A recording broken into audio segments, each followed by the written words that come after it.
Welcome everyone to another Ref Brandon and the Todd Family YouTube video. Wherever you are, whatever you may be doing, thank you so much for making Ref Brandon and the Todd Family part of your day. We always greatly appreciate it. You know by now the drill. If you jump on here live, feel free to leave a comment in the comment section down below. Make sure to give the video a like and a thumbs up. And if you have not yet subscribed, please do so and share the video on all social media platforms. Want to discuss a couple different things tonight, and I would love your feedback if you jump on here. Good evening, Kevron. Glad to have you here. As always, and Kevron, tomorrow is Friday, so make sure you make it a solid orange Friday and wear your Clemson orange wherever you may go. Hey there, Marcus.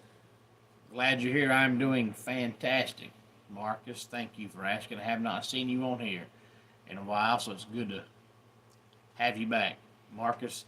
In case you have not heard, Jordan Ott is the new head coach of the Phoenix Suns, and they claim that they're going to trade Kevin Durant within the next 2 weeks.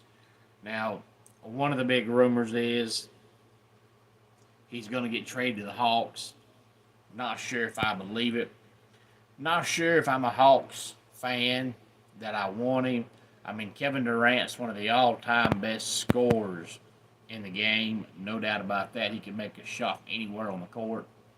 And at 6'10", with those long legs and long arms he has, he is definitely a threat on the offensive side and one of the best scorers the game's ever seen. But if you recall, when he came out of Texas and went to the Thunder, they thought him and James Harden and Russell Westbrook were going to be, the next big thing in the NBA. Well, it didn't last. They had a 3-1 lead in the Western Conference Finals.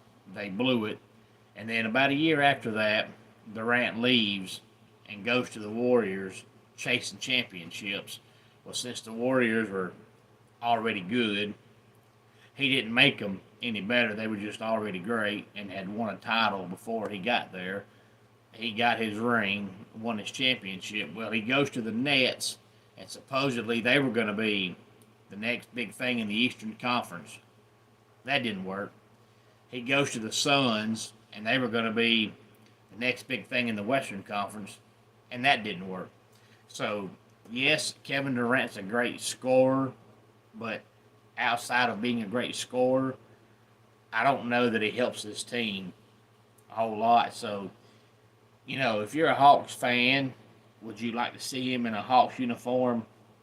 Absolutely. You've got, a bigger chance of going to a game if you've got Trae Young and Kevin Durant on the same squad. But if you're a Hawks fan and you think that getting Kevin Durant is going to make you contend for a championship, I'm not so sure about that.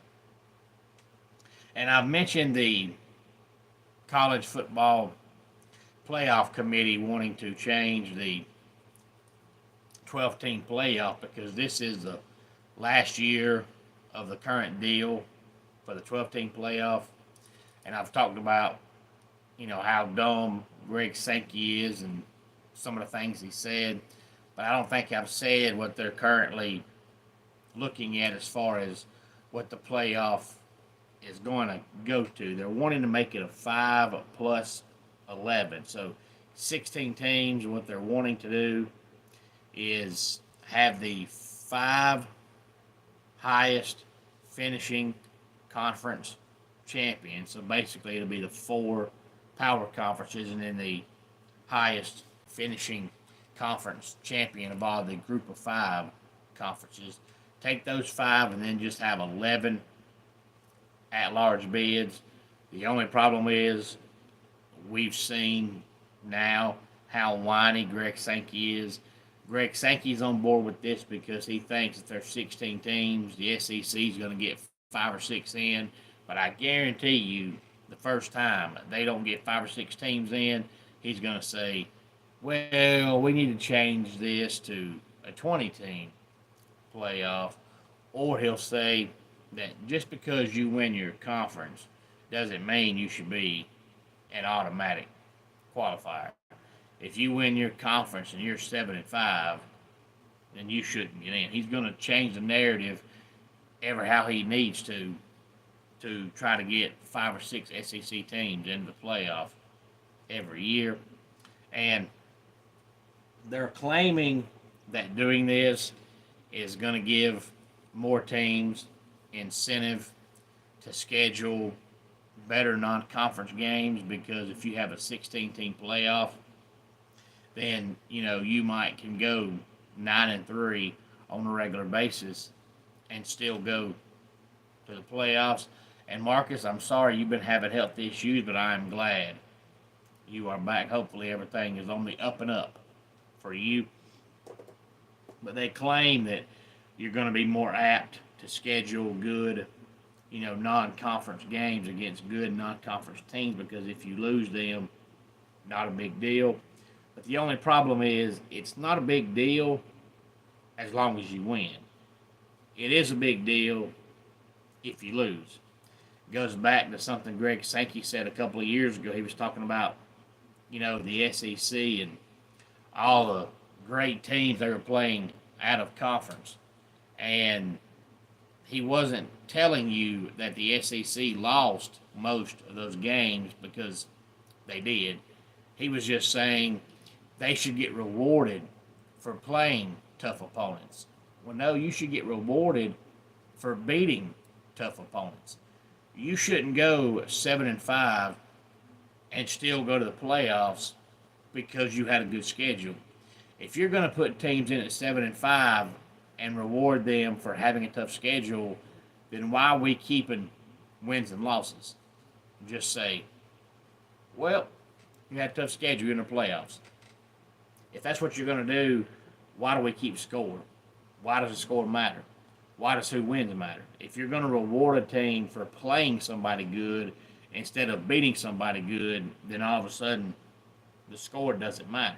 If the score does matter, then playing tough competition only matters if you win.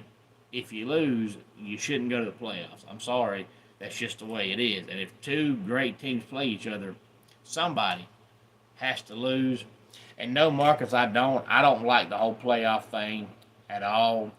Back when it was the BCS system, I thought we should have stayed with the BCS. And then when it went to 4 teams, I was like, well, I can handle 4. But now, as soon as they said 12, I said, okay, this is ridiculous. Because they're going to expand it, and they're going to expand it, and they're going to expand it. And then eventually the regular season is not going to matter. Because if you're a high-profile team, if you've got 32 teams going to a playoff, if you're at Alabama, you can go 7-5 and go to the playoffs. Well, when that happens, what's the point in the regular season? Because every big-time team is going to be in the playoffs. So you're watering down the regular season. And what always made college football so special was the fact that, you could lose a game and be okay.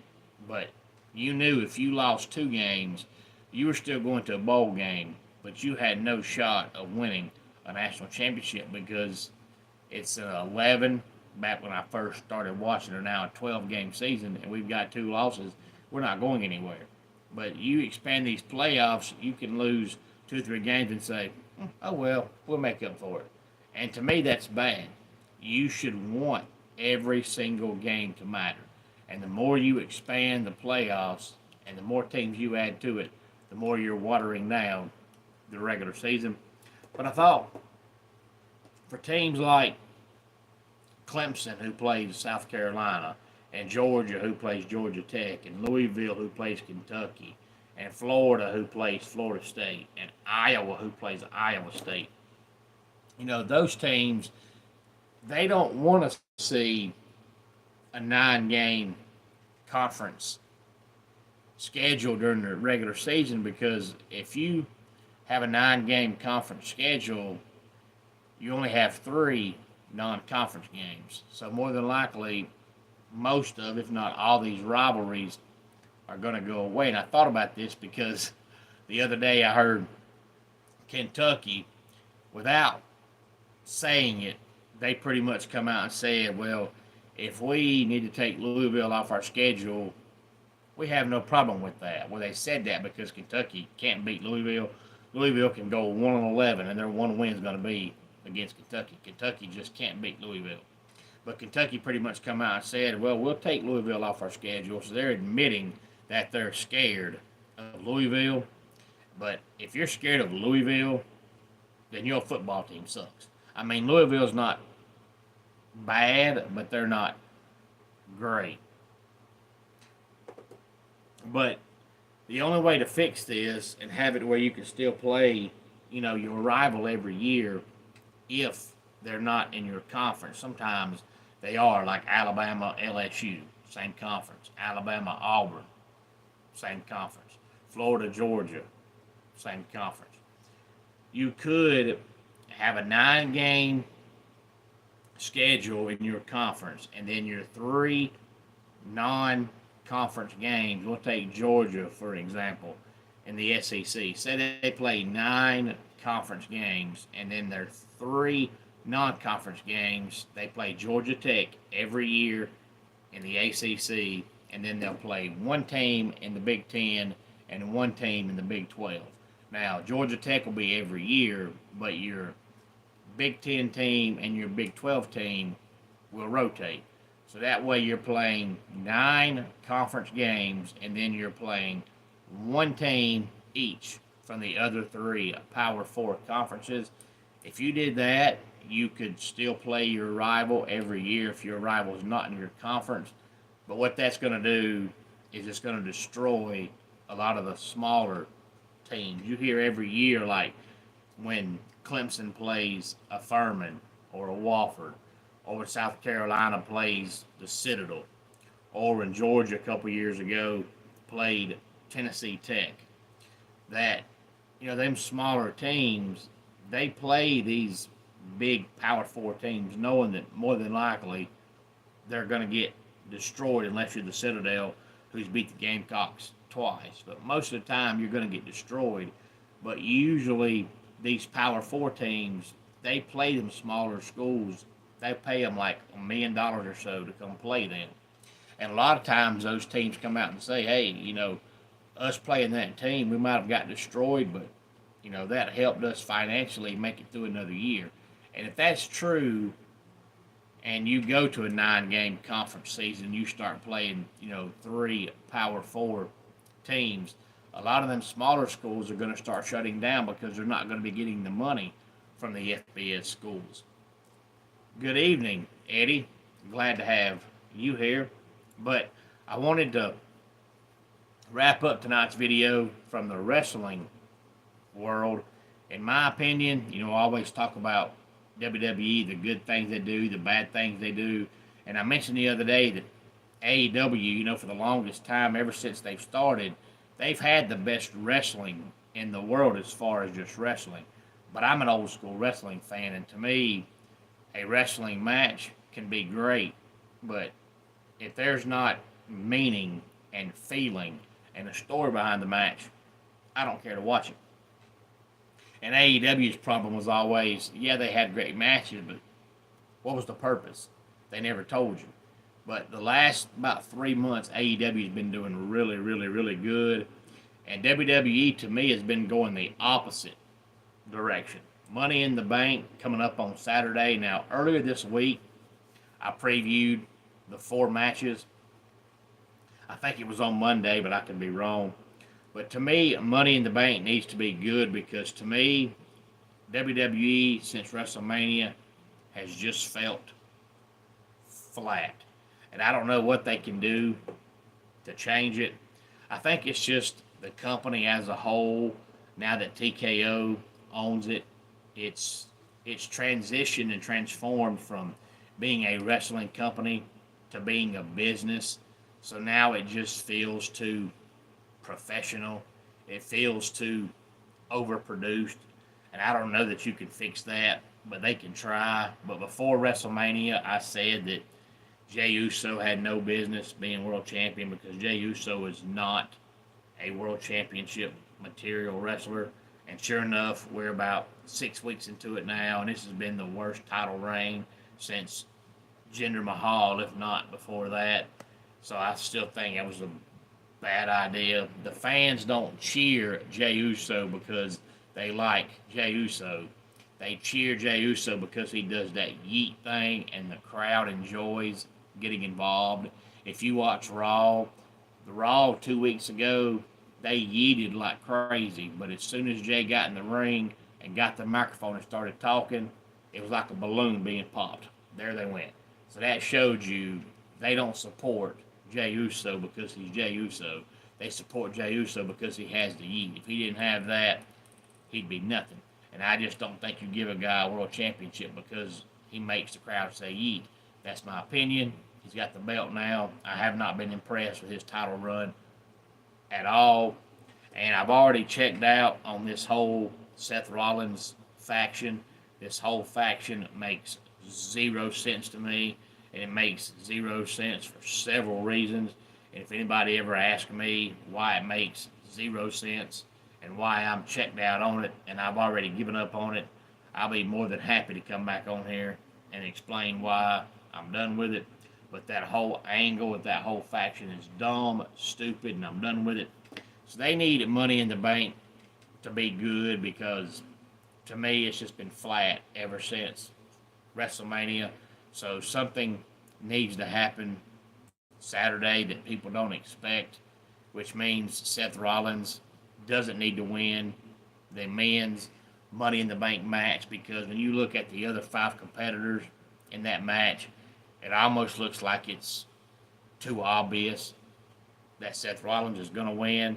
But to me, making it too obvious that Seth Rollins is going to win hopefully means he won't win. But when I look at the other 5 competitors, I say none of those make any sense. The only one that makes sense is Seth Rollins. But to me, since it's Seth Rollins and 5 guys that don't make sense, then it's too obvious for Seth to win. I would give it to El Grande Americano. I'm a huge fan of that character. I'm a huge fan of the gimmick. I'm a huge fan of the look. And everybody says that it's Chad Gable. And I say you let El Grande Americano win. He's got the briefcase. And then on Raw, Chad Gable can come out and challenge El Grande Americano. Well, then who wins the match no longer matters because then you've got Chad Gable in the ring against El Grande Americano, who's supposed to be Chad Gable. So now you forget about the briefcase. You're focused on, hey, if Chad Gable's there and El Grande's there, then who's El Grande under the mask? And there's so many ways you can go with that storyline.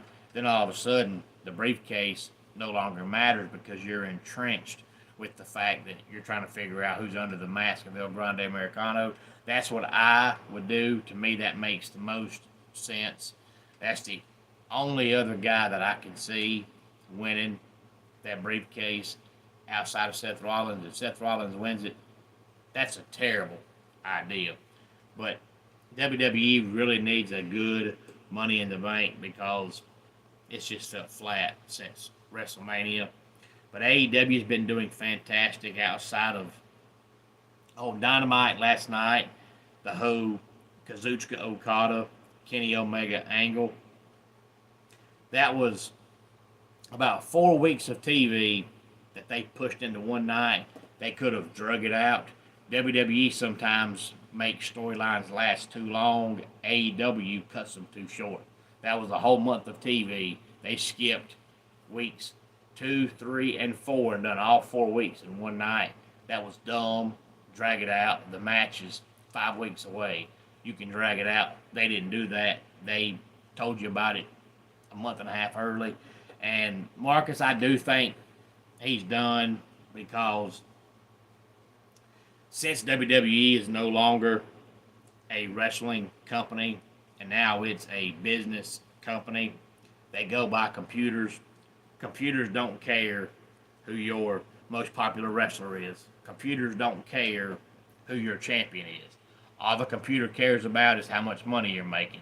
And if, just like every other company, if TKO is short on their bottom dollar for a month or for a year and they've got to get there, they're going to cut bait with whoever it takes for them to cut bait with to get to that bottom dollar. And this time it was R-Truth, but he could have stayed. He was offered a significant pay decrease and he turned it down. And I know nobody wants to take a decrease in pay. Ain't nobody on their job going to say, yeah, cut me in half, I don't mind. Nobody wants that. But if your options are, take a pay cut or get fired, then you would think R-Truth would have enough sense to say, yeah, I'll take a pay cut. Because, they're a wrestling company, and Nick Khan, Tony runs AEW, too many Khans. Nick Khan just couldn't justify paying R-Truth whatever amount of money he was making to be in a wrestling company when he's wrestled, I think, twice this whole year. So he was like, well, you know what? I'll offer him a contract, but it's going to be a pay cut. And R-Truth didn't want that. So you can't blame R-Truth, but at the same time, it's a business, and you have to understand from a business perspective, it doesn't make sense to pay a guy what Truth was making to wrestle when he didn't wrestle. So, Bully Ray the other day said in 2005, this is back when Vince McMahon owned it, he said he left the company because he was offered a pay cut. And he said no. Mark Henry said when he was offered a pay cut, he took it just to keep his job. So R-Truth is not the first wrestler that's been offered a pay cut. And the Bully Ray example and the Mark Henry example just shows that some say yes, some say no. Nobody wants a pay cut, but when they come to you and offer you a pay cut, if you say no, then the next step is you're going to be out the door. But, R-Truth can go around and be an idiot for the next 20 years and he's fine.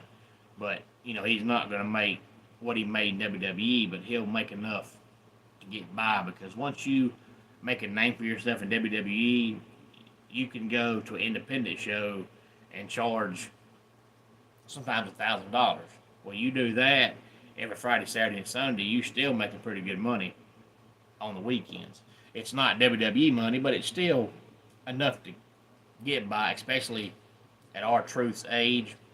But they just couldn't justify paying somebody in a wrestling company to be on Raw maybe once every 3 weeks for 2 minutes, and he's done.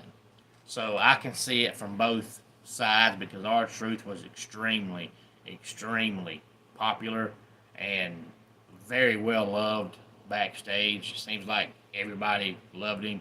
Nobody said a bad thing about him, not just since he got fired, but since I've known about him. Even back in his original WWE run, TNA run, people have always loved Ron Killings. But I also see from the business side where, if you are trying to save money, well, how you going to save money?